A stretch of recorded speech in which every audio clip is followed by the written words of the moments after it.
Donc la première bière, c'est une blonde au miel de châtaignier.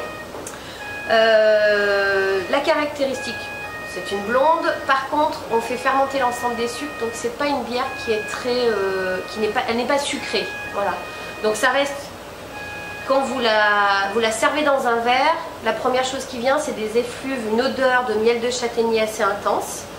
On s'imagine qu'on va avoir un embouche très rond, très moelleux, un peu liquoreux, mais en fait elle est plutôt sèche comme bière. Vous avez le goût de la bière et après, là, parce qu'une blonde ça s'efface quand même assez rapidement le goût de grain.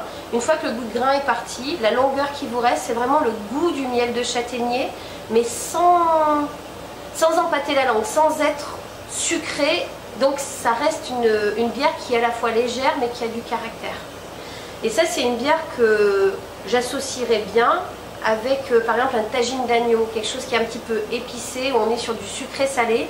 Et comme on boit quelque chose qui est quand même rond mais pas sucré, on est sur un équilibre, je pense, qui est assez intéressant. Ah, un tagine d'agneau, ça me dit bien ça, avec la blonde au miel.